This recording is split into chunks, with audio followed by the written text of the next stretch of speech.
નમસ્કાર મિત્રો, સ્વાગત છે તમારું એકદમ નવા વિડીયોમાં કે ગુજરાત માધ્યમિક અને ઉચ્ચતર માધ્યમિક શિક્ષણ બોર્ડ ગાંધીનગર દ્વારા શૈક્ષણિક વર્ષ 2026-27 ધોરણ 9નો જે અભ્યાસક્રમ બદલેલો છે. નાની પહેલાં મેં બ્લુ પ્રિન્ટે મૂકી હતી કોમ્પ્યુટર અધ્યયન વિષયનું ધોરણ 9નું, તેનું નમૂનાનું એક વાર્ષિક પરીક્ષાનું પ્રશ્નપત્ર છે, એનું આજે સોલ્યુશન કરવાના છે. જો તમે આગલો વિડીયો જોયો હોય આગળનો, તો એમાં આ બધા ચેપ્ટર હતા, બદલી ગયા હતા અને એ બધી વિશે આપણે વાતચીત કરી હતી, કોણ કેટલા માર્કમાં પરીક્ષામાં પૂછાય છે તે. બરાબર, તો ચાલો આજે હવે આપણે આના એમસીક્યુનું સોલ્યુશન કરશું. તો પહેલું જોઈએ કે સિસ્ટમ સોફ્ટવેરનું પ્રાથમિક કાર્ય નીચે આપેલમાંથી કયું છે. જો સિસ્ટમ સોફ્ટવેરની વાત કરી તો તમને બધાને ખબર છે કે રમત તો કંઈ રમવાની હોય નહીં, ડોક્યુમેન્ટ કંઈ બનાવવાના ન હોય. સિસ્ટમ સોફ્ટવેર કીધું ચિત્ર ન દોરવાના હોય. તો એ વધ્યું શું? તો કે હાર્ડવેરનું વ્યવસ્થાપન. તો પહેલામાં આવશે ઓપ્શન સી, હાર્ડવેરનું વ્યવસ્થાપન. નીચે આપેલમાંથી કોમ્પ્યુટરની કઈ પેઢીમાં ટ્રાન્ઝેક્શનનો ઉપયોગ કરવામાં આવ્યો હતો? તો પહેલી પેઢીમાં વાત કર્યું ને તો વેક્યુમ ટ્યુબ હતા, અને બીજી પેઢીમાં ટ્રાન્ઝેક્શનનો ઉપયોગ કરવામાં આવ્યો તો જવાબ આવશે ઓપ્શન બી, બીજી પેઢી. ત્રીજું જોયું કે નીચેનામાંથી કયું ઇનપુટ સાધન છે. ઇનપુટ એટલે કે જેના દ્વારા આપણે માહિતી દાખલ કરી શકીએ તેને આપણે ઇનપુટ સાધન કહી શકીએ. દાખલા તરીકે keyboard, central processing unit, control unit કે પ્રિન્ટર.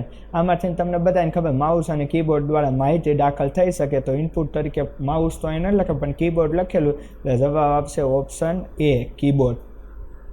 ચોથું, નીચેનામાંથી કઈ પ્રાથમિક સંગ્રાહક મુખ્ય મેમરી કોમ્પ્યુટર શરૂ કરવા માટે જરૂરી સૂચનાઓનો કાયમી સંગ્રહ કરે છે? તો કાયમી સંગ્રહ કરવા માટે option B, read only memory. Computer પર વિવિધ કાર્યો કરવા માટે રચાયેલા પ્રોગ્રામના સમૂહને શું કહેવામાં આવે છે? તો કે સોફ્ટવેર. Option C. નીચે આપેલમાંથી 8 બીટના જૂથને શું કહેવાય છે? બીટ, બાઇટ, કિલોબાઇટ કે મેગાબાઇટ? તો જવાબ આવશે ઓપ્શન બી, બાઇટ. પછી 7મું એમસીક્યુ કે નીચે આપેલમાંથી કઈ અંક પદ્ધતિ 10 જુદા જુદા અંકોનો ઉપયોગ કરે છે? તો 10 જુદા જુદા શબ્દ આવી તો ખબર પડી જાય કે દશાંકી. નીચે આપેલ દશાંકી સંખ્યા તેને સમકક્ષ દ્વિઅંકી કઈ સંખ્યા છે? તો ઓપ્શન એ 1101. નીચેનામાંથી કઈ ઓપરેટિંગ સિસ્ટમ માત્ર ટેક્સ્ટ આધારિત ઇન્ટરફેસ આપે? જેની અંદર ટેક્સ્ટ જ છે, નથી કંઈ બીજું કંઈ વસ્તુ. જેમ આપણે CMDમાં કેમ કમાન્ડ લાઈન ઇન્ટરફેસ ઓપન કર્યા અને ખાલી માહિતી દાખલ કરીને કરો, તો એમાં આવશે ઓપ્શન એ, MS-DOC. હવે જોવી નીચે આપેલમાંથી કોમ્પ્યુટરમાં આવેલું કયું ખાસ સોફ્ટવેર યુઝર અને કોમ્પ્યુટરના હાર્ડવેર વચ્ચે સંપર્કનું કામ કરે છે? તો કહી શકીએ તો ઓપ્શન ડી, ઓપરેટિંગ સિસ્ટમ. 11મું જોઈએ તો કે ઓપરેટિંગ સિસ્ટમ મુખ્યત્વે કેટલા મુખ્ય ઘટકોમાં વહેંચાયેલી છે? તો કે 2 ઘટકોમાં વહેંચાયેલી છે. નીચે આપેલમાંથી PDAનું પૂરું નામ શું છે? તો કે option C, personal digital assistant. નીચે આપેલમાંથી ઉબુન્ટુની રચના કઈ સંસ્થા દ્વારા કરવામાં આવી હતી? તો ઓપ્શન સી આવે, કેનોનિકલ. નીચે આપેલમાંથી ઉબુન્ટુ ડિરેક્ટરીના માળખામાં કઈ ડિરેક્ટરીમાં સિસ્ટમની કન્ફિગ્યુરેશન ફાઇલ અને શેલ સ્ક્રિપ્ટ હોય છે? તો ઓપ્શન બી, /etc. ઉબુન્ટુમાં નીચે આપેલમાંથી કયો કમાન્ડ ઉપયોગ કોઈ ફાઇલની માહિતી ડિસ્પ્લે કરવા માટે થાય છે? તો option D, cat. Ubuntu default રૂપે નીચે આપેલમાંથી કયા ડેસ્કટોપ એન્વાયરમેન્ટનો ઉપયોગ કરે છે? તો કે ઓપ્શન ડી, GNOME. નીચે આપેલમાંથી મુખ્યત્વે GIMPનો ઉપયોગ શેના માટે થાય છે? તો કે ઇમેજ એડિટિંગ અને ગ્રાફિક ડિઝાઇન માટે. હવે 18મું જોઈ તો કે ઉબુન્ટુના GNOME કેલ્ક્યુલેટરનો નીચે આપેલમાંથી કયો મોડ યુઝરને 2 તારીખો વચ્ચેની તફાવતની ગણતરી કરવા અથવા તો આપેલી તારીખમાં દિવસો ઉમેરવા બાદ કરવાની સગવડ આપે છે? તો option D, date calculation mode.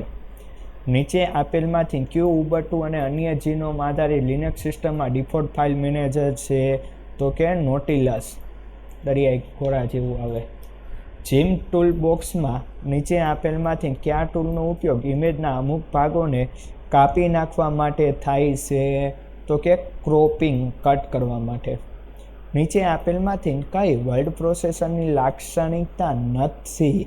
તો કે વર્ડ પ્રોસેસિંગ એટલે કે ત્યાં માહિતી દાખલ કરવાની હોય તો સ્લેપ ચેક કરી શકે, સ્પેલિંગ ને એ બધું, ટેક્સ્ટ ફોર્મેટિંગ કરી શકે, કોપી પેસ્ટ, પણ વર્ડ પ્રોસેસિંગમાં વિડીયો એડિટિંગ ન થાય. એટલે ઓપ્શન આવે C, option C video editing. નીચે આપેલમાંથી કયો બાર ટાઇટલ વિન્ડોની ટોચ પર આવેલ હોય છે અને તે કરંટ ડોક્યુમેન્ટ ફાઇલનું નામ દર્શાવે છે? તો આવે ઓપ્શન એ ટાઇટલ બાર. નીચે આપેલમાંથી કયો કીબોર્ડ શોર્ટકટનો ઉપયોગ કરંટ ડોક્યુમેન્ટના લખાણને તેના હાલના ફાઇલના નામ અને સ્થાન પર સેવ કરવા માટે થાય છે? તો જવાબ આવશે Ctrl+S. રાઇટરમાં પ્રિન્ટિંગ કરતાં પહેલાં ડોક્યુમેન્ટ કાગળ પર કેવું દેખાશે તે જોવા માટે નીચે આપેલમાંથી કયા મેનુ વિકલ્પનો ઉપયોગ કરવામાં આવે છે?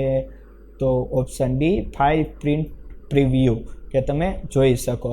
હું તમને દાખલા તરીકે કહું છું, આ તમને ઓપ્શન જો ને લાઈ બધા માઇક્રોસોફ્ટ વર્ડ ઓપન કરું છું, બરાબર? તો અહીંયા તમે આ પ્રિવ્યૂ ઉપર દબાવશો ને તો અહીંયા ચોખ્ખું બતાવશે. અને એવું કીધું કે આ જો અહીંયા ફાઇલ, અહીંથી તે પ્રિન્ટ પ્રિવ્યૂ પણ મળી જાય. બાય ડિફોલ્ટ અહીંયા ક્લિક કરી પણ મળી જાય. અહીંયા ક્લિક કરશો તો એ પ્રિન્ટ પ્રિવ્યૂ તમને મળી જાય છે. ટૂંકમાં અહીંયા કેવું કાગળમાં દેખાય છે તેના વિશે. અને એના વિશે ચર્ચા નથી કરવી, આપણે આગળ કન્ટિન્યુ કરવી. 25મું, નીચે આપેલમાંથી ક્યુ પેજ સેટિંગ લીબ્રે ઓફિસ રાઇટરમાં ડિફોલ્ટ સેટિંગ હોય છે? એટલે કે બાય ડિફોલ્ટ હોય છે? તો કે A4 સાઇઝ. જ્યારે ઓલામાં લેટર હોય છે. રાઇટર ડોક્યુમેન્ટમાં એક શબ્દને સિલેક્ટ કરવા માટે શબ્દ પર માઉસ બટનને નીચે આપેલમાંથી કઈ રીતે ક્લિક કરવામાં આવે છે? તો કે ડબલ ક્લિક કરવામાં આવે છે. તો હવે 27મું આપણે MCQ જોઈ લેવી છે, શું કહેવા માંગે છે. તો કે રાઇટર ડોક્યુમેન્ટમાં હેડર અને ફૂટેર ઉમેરવા માટે નીચેનામાંથી કયા મેનુ વિકલ્પનો ઉપયોગ થાય છે? તો કે option C insert header and footer. રાઇટરના ટેબલમાં રો અને કોલમના છેદથી બનતા ભાગને નીચે આપેલમાંથી શું કહેવાય છે? તો કે સેલ કહેવાય. રાઇટર ડોક્યુમેન્ટમાં મેઇલ મર્જમાં દરેક પ્રાપ્તકર્તાનું અનન્ય સરનામું ધરાવતી ફાઇલ નીચે આપેલમાંથી કયા નામથી ઓળખાય છે? તો કે ડેટા સોર્સ તરીકે ઓળખાય છે. રાઇટર ડોક્યુમેન્ટમાં પિક્ચરના કદ બદલતી વખતે પિક્ચર ખેંચાયેલું કે સંકોચિત ન લાગે તે માટે ડ્રેગ કરતી વખતે નીચે આપેલમાંથી કીબોર્ડની કઈ કીનો ઉપયોગ કરવામાં આવે છે? તો કે શિફ્ટ કીનો ઉપયોગ કરવામાં આવે છે. નીચે આપેલમાંથી કયું પ્રેઝન્ટેશન સોફ્ટવેર છે? તો કે ઇમ્પ્રેસ. ઇમ્પ્રેસમાં સ્લાઇડ શો અટકાવવા માટે નીચે આપેલમાંથી કઈ કીનો ઉપયોગ કરવામાં આવે છે? તો કે ઓપ્શન બી ઇસ્કેપ કી દબી એટલે અટકી જાય. ઇમ્પ્રેસમાં ફાઇલને સેવ કરવાથી નીચે આપેલમાંથી કયું એક્સટેન્શન મળે છે? તો કે .odp, option C. Impress presentation દરમિયાન એક સ્લાઇડમાંથી બીજી સ્લાઇડ પર જતી વખતે દર્શાવવામાં આવતી વિઝ્યુઅલ અસરને નીચે આપેલમાંથી શું કહેવામાં આવે છે? તો કે એને કહેવાય ઓપ્શન બી સ્લાઇડ ટ્રાન્ઝિશન. ઇમ્પ્રેસમાં ડ્રોઈંગ ટૂલબારના નીચે આપેલમાંથી કયા ટૂલ દ્વારા વર્તુળાકાર દોરી શકાય છે? તો કહી શકો ઇલિપ્સ, ઓપ્શન સી. ઇમ્પ્રેસમાં નીચે આપેલમાંથી શેની મદદથી કલાત્મક લખાણ ઉમેરી શકાય છે? તો કે ઓપ્શન ડી ફોન્ટવર્ક ગેલેરી. હવે આપણે 37મો પ્રશ્ન જોવી કે ઇમ્પ્રેસ પ્રેઝન્ટેશનમાં બધી સ્લાઇડમાં કન્ટેન્ટ ઉમેરવાની સૌથી અસરકારક રીત નીચે આપેલમાંથી કઈ છે? તો ઓપ્શન એ સ્લાઇડ માસ્ટરની જરૂર પડે. નીચે આપેલમાંથી કયું સાયબર જોખમ કાયદેસર સોફ્ટવેર જેવું જ લાગે છે પરંતુ એકવાર સક્રિય થયા પછી હાનિકારક ક્રિયાઓ કરે છે? તો કે ઓપ્શન સી ટ્રોજન. યુઆરએલમાં નીચે આપેલમાંથી શેનો ઉપયોગ સુરક્ષિત કનેક્શન સૂચવે છે?